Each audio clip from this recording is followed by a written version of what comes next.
Maulid al-Nabi, the Prophet's birthday, and Allah have sent his peace and blessings upon him. Some clarification, how do we go about celebrating this, if this is something to be celebrated? In Islam, the Prophet ﷺ, when he came to Medina, he found the people of Medina celebrating and playing and in a state of joy on one particular day. So he asked them, what is this date? And they told him that this is a day that we used to celebrate long time ago, and we celebrate this annually. So the Prophet ﷺ denied him from doing this, and he told them that we have only two feasts in Islam, and that is the feast of Al-Fitr and the feast of Adha. So it is not permissible to have an innovated celebration or feast. Have it been even if it's celebrating the National Day, celebrating Mother's Day, Labor's Day, whatever day you can mention it, it is not permissible in Islam. Now going to Maulid al-Nabi, the Prophet ﷺ's birthday, if you want to analyze this, to know if it's a sunnah or an innovation, first of all, people celebrate it on the 12th day of Rabi' al-Awwal. And the authentic opinion of scholars that the Prophet was born on the 9th of the 3rd month of the Islamic calendar. The consensus of all scholars that he died on the 12th of Rabi' al-Awwal, or the 3rd month of the Islamic calendar, which means when you claim to be celebrating the birth of the Prophet ﷺ, you're actually celebrating his death.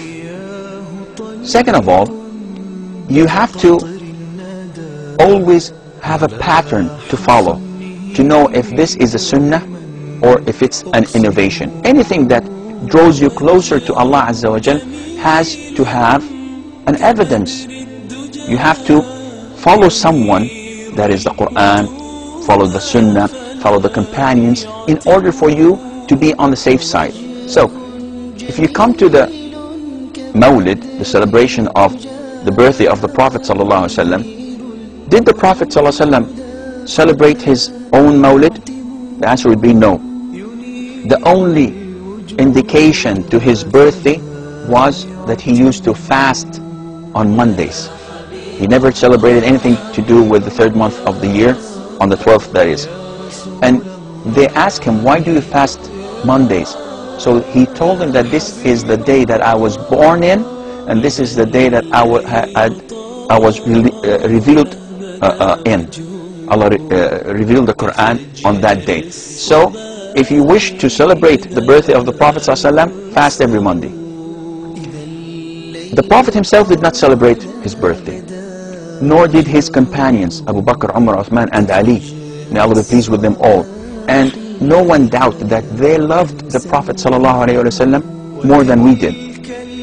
The Prophet himself did not celebrate the birthday of his grandfather Abraham, or Jesus, or Moses, or any of the prophets of Allah, which indicates that it is a clear innovation. So whoever celebrates the birthday of the Prophet ﷺ, he either knows more than the Prophet, and this is blasphemous, because no one knows more than the Prophet ﷺ, or he is claiming that the Prophet knew that it is good to celebrate, but he did not inform his ummah.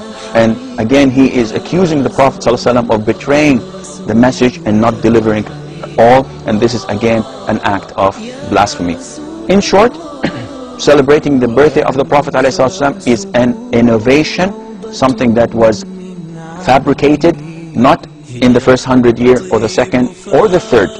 It was fabricated on the 4th century of Islam. So no one of the scholars ever approved of it or agreed to it. So if somebody turns around and says this is not love of the Prophet, is this showing any, say, unjust love towards the Prophet ﷺ? Well, this is a form of an escape, because people who celebrate the birthday of the Prophet ﷺ claim that there is a fabricated hadith, it's not authentic.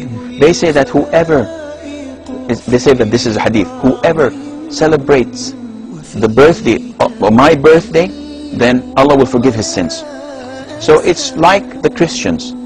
They do whatever they do, and then they celebrate on Christmas and do wrong things on Christmas and claim that by their belief in Jesus Christ, this erases all their sins. In Islam, likewise, those innovators claim that no matter what you do, if you come on the day of the birthday of the Prophet ﷺ, cry a little bit, say some poetry, and pretend that you're celebrating the birthday of the Prophet ﷺ, this shows your great love, and hence this will make all your sins forgiven.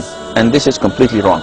If you love the Prophet ﷺ, you follow him in every single detail. Otherwise, you are claiming something and your actions are falsifying it.